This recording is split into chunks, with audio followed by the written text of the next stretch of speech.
Kesempatan kali ini kita akan membahas salah satu bagian dari pengujian perangkat lunak, yaitu pengujian fungsional.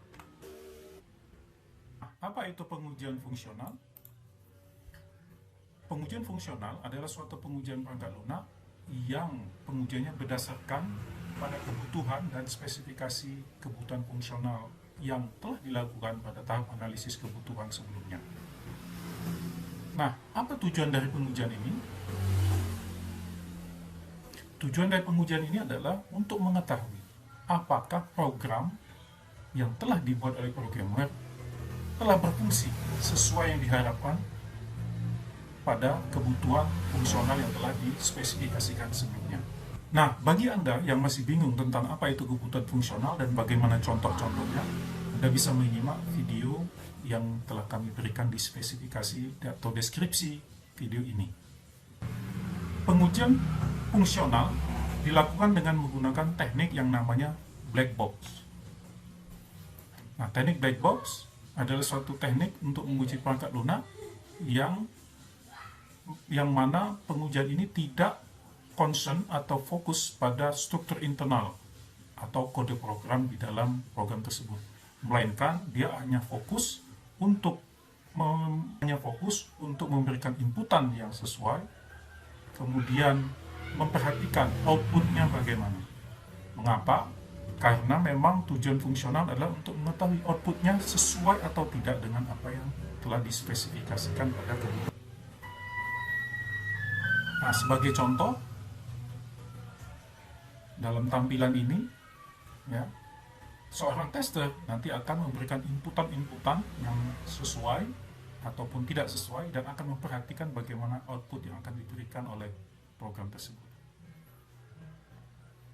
Nah, pertanyaan menarik berikutnya adalah siapa yang melakukan pekerjaan pengujian fungsional ini? Yang melakukan pengujian fungsional adalah seorang penguji atau tester. Baik, sudah penasaran? Mari kita coba ya untuk melakukan pengujian fungsional. Pertama-tama harus disiapkan adalah inputan data. Ya. Jadi Anda harus menyiapkan inputan data apa saja yang akan Anda coba masukkan dalam fungsi-fungsi program tadi. Alphanumeric bisa, karakter khusus bisa, file-file image bisa juga, dan sebagainya yang sesuai dengan spesifikasi kebutuhan. Kemudian siapkan daftar hasil apa saja yang mau diperiksa atau dievaluasi outputnya. Dengan kata lain, expected result-nya seperti apa, hasil yang diharapkan seperti apa. Misalnya dia akan menginputkan suatu inputan yang seharusnya salah, maka expected result-nya atau output yang diharapkan harusnya memang keluar pesan error, ya, dan sejenisnya. Begitu juga ketika sukses, dia berhasil mengeluarkan pesan sukses dan menyimpan ke database misalnya. Siapkan, ya, dan download dan install salah satu program ya untuk pengujian otomatis, yaitu Selenium. Setelah Anda menginstal Selenium IDE, maka Anda bisa mulai untuk melakukan pengujian.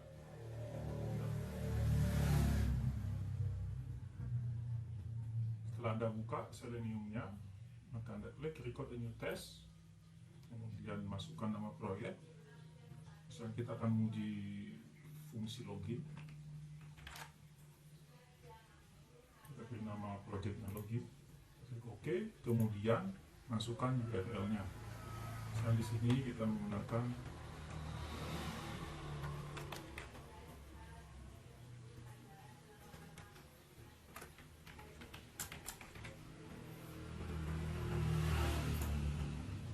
ya.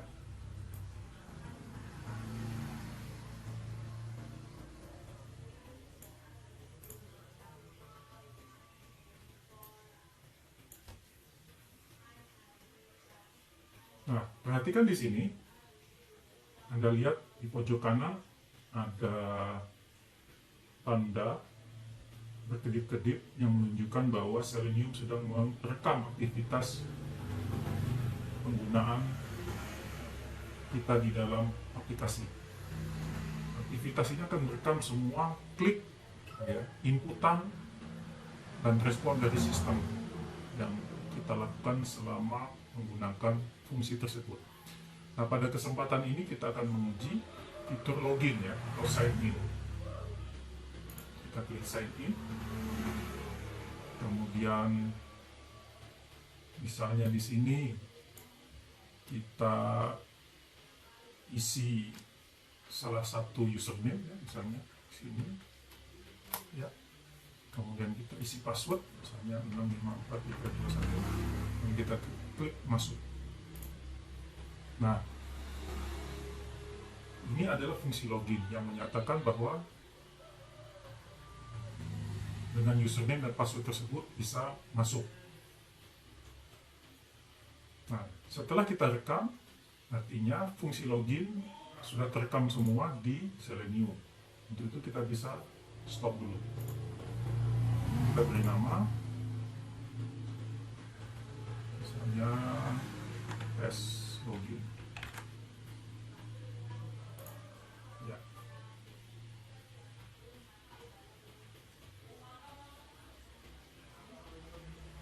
Nah, perhatikan di sini kita telah mendapatkan beberapa perintah dan target dan value-nya. Nah, perlu diperhatikan bahwa ketika kita menguji fungsi login atau sign in, maka yang value yang harus kita ubah-ubah nantinya sesuai inputan yang mau kita masukkan adalah email dan password atau kata sandi. Nah, karena tadi kita sudah menguji dengan menggunakan email dan password yang valid, maka kita akan coba beberapa kombinasi yang lain ya. Dasarnya apa?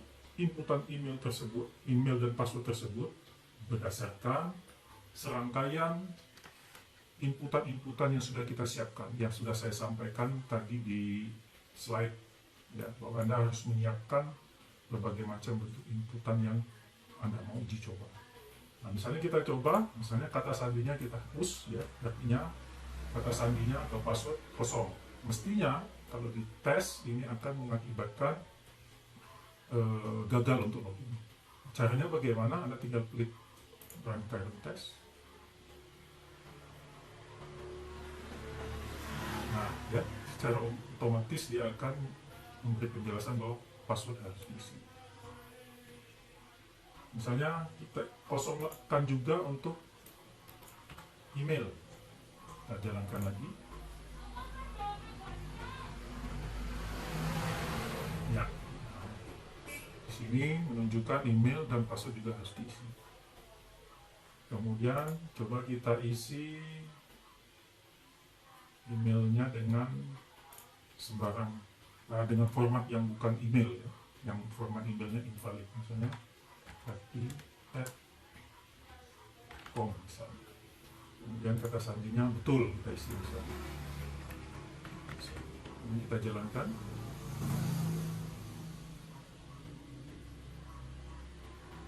Nah, ya, di sini ada pesan format email harus valid.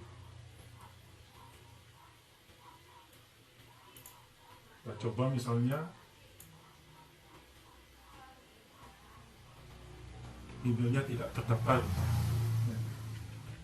Sehingga arti @uad.com.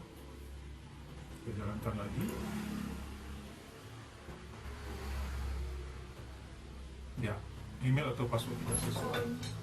Ya, minjem mati dulu ya. Ini ada perekam suara tak? Tapi video kan nggak bisa. Tutup, Pak. Mereka lagi rekaman ini. Lagi rekaman.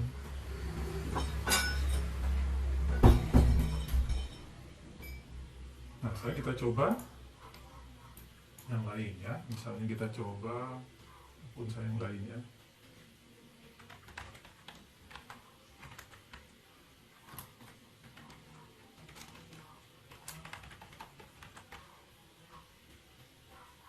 Kita masukkan password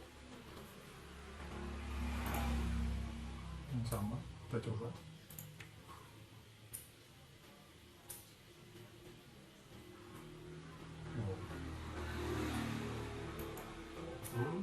coba, mungkin passwordnya ada yang betul, yang lain.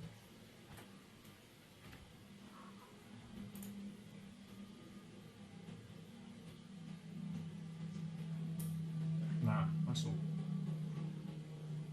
Gitu. Nah, apa yang kita bisa ambil kesimpulan dari menggunakan tools untuk menguji fungsional menggunakan Selenium? Artinya, dengan menggunakan Selenium, pertama kita menguji secara otomatis. Kita tidak perlu lagi menginput berulang-ulang ke interface, ya, ke interface berulang-ulang yang biasanya kita lakukan, ya.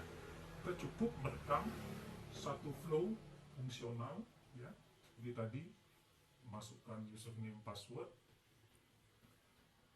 kemudian setelah selesai kita tinggal ubah-ubah value-nya, ya. Nah, value inilah yang perlu disiapkan, value yang valid dan value yang invalid, atau value yang diterima atau value yang tidak diterima, dan accepted resultnya